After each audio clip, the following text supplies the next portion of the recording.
Welcome to Not So New News, where we discover what is hidden in newspapers from 100 years ago. Today's article comes from the town of Whitesburg and appeared in Letcher County's oldest newspaper, the Mountain Eagle. Volume 2, Number 20, dated January 14th, 1909.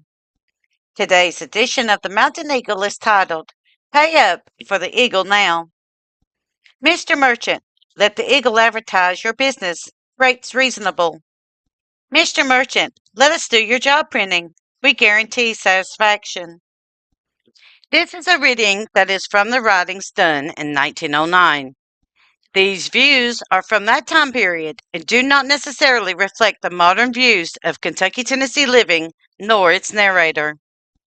However, we do feel that all historical documents should be preserved for the future and strive not to change one word of the reading.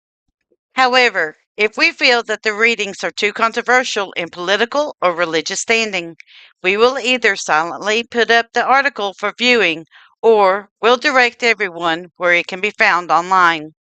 Thank you for your understanding. Letter from Soldier Boy. J. Dishman Holcomb writes interestingly to the noble bird. Is now in Havana, Havana, Cuba, January 3rd. Dear Editor, now that it has been some time since I penned a word to the Eagle, I have decided to come again. The pleasure I get out of reading the Eagle could not be told. I haven't missed a copy in months.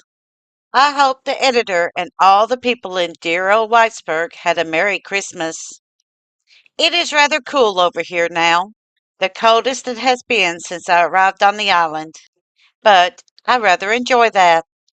January 19th, I will have been here a year, and am sure I have seen more wonderful and strange things than I could have ever beheld in the States.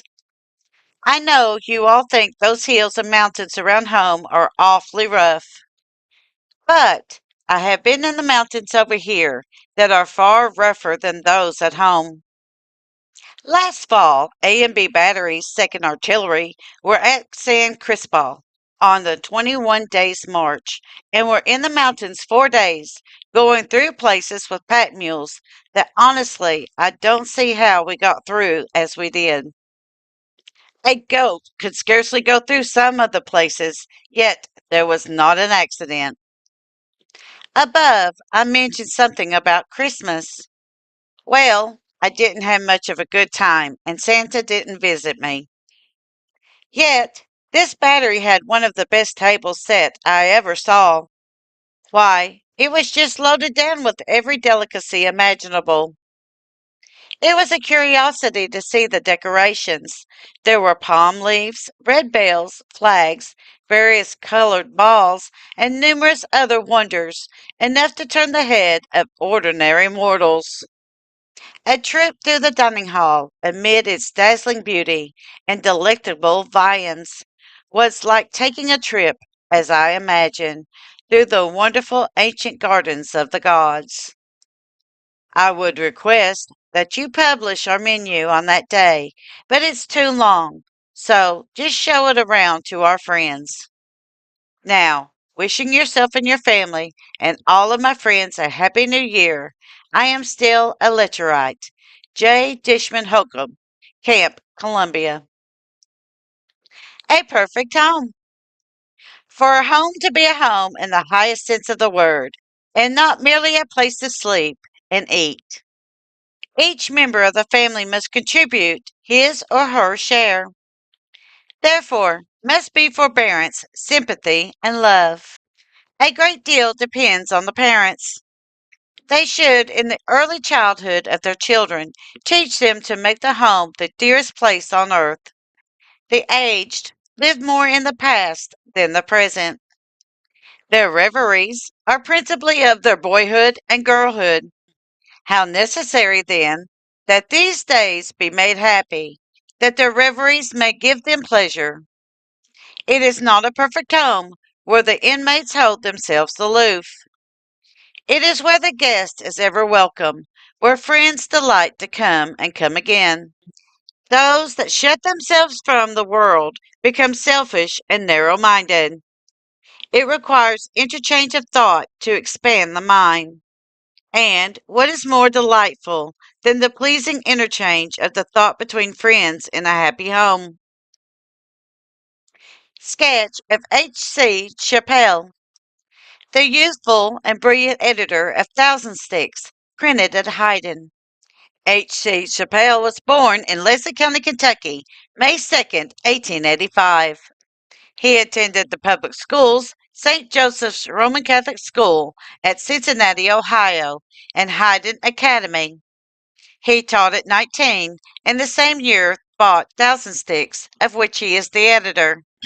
Though a small boy and fatherless at the age of 6, he had but few to speak a kind word for him, only as his merits would actually demand. Therefore, very little was thought when he became the owner of the dilapidated plant of Thousand Sticks. No one felt like giving him a word of encouragement, as it was thought his efforts would be futile. Along that line, basing their opinions from the failures of such intellectual giants as Musenberg and Munsey. Somehow, these men did not possess the very quality that it takes to make a newspaper a success in the much isolated regions of the mountains of eastern Kentucky. Young Chappell, with his stick-to-itiveness, energy, and interest in the mountain people, has shown progress from the start, and he is beginning to make the people sit up and take notice what he is going to do next. The whole aim of Mr. Chappell is to run a newspaper in the interest of Letcher County and the mountains, and he is continually adding to his office such material as needed to produce a better paper. His fight for a better government of Letcher County by its officials, showing it to be essential for the advancement of Letcher County, has given him much notoriety and won him endorsement everywhere. It shows that he is courageous, fearless, and always fighting for the interest of the mountain people. H.C. Chappell, Editor, Thousand Sticks.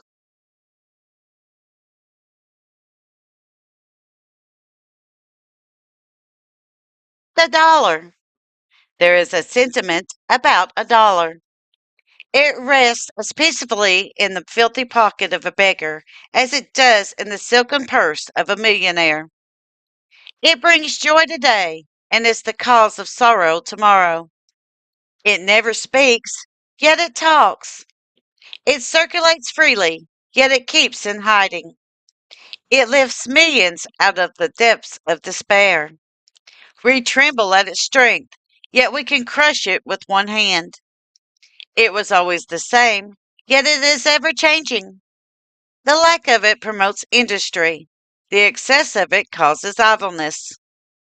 It creates trouble. It brings peace. It makes one restful.